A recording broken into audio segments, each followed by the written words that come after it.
here. Yeah. Was there anything else you wanted to see, or was it just the AV? The pulmonary trunk, I just want to make sure, like, Yeah. I don't know. I don't You think just I pointed could, right to it, so I think Yeah. So you follow, this is the pulmonary trunk, and as you follow it into the lung, it becomes the pulmonary artery. And then the primary bronchi is right here. See how it goes into the lungs? And then the pulmonary vein is right here. See how it's dropping into the left atria?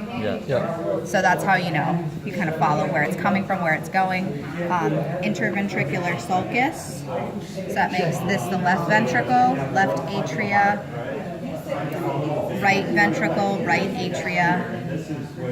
Got your lungs, trachea.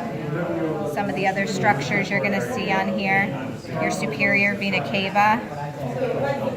See how it drains into the atria, the right atria. And then you have your brachiocephalic and your aorta, and then the ligamentum arteriosum is going to connect to the aorta and the pulmonary trunk. That's a fetal structure. He said that was ductus arteriosus, which it's open when you're like in utero because you don't need your lungs because you're not breathing air.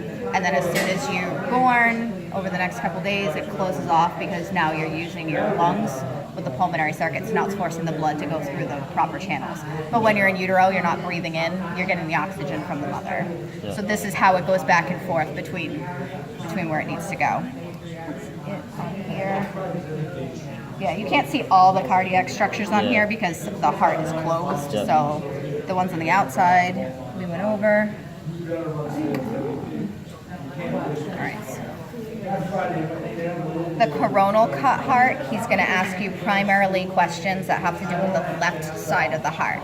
So you want to make sure that you know which side when you're looking at it is the left, because on some of the hearts, the myocardium, like their group, the myocardium is over here because it's a mirror image.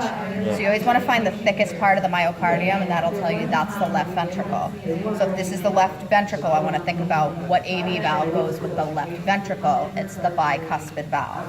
So bicuspid, the AV valves all have cords, the semilunar valves don't. So this right here on my left ventricle is the bicuspid valve.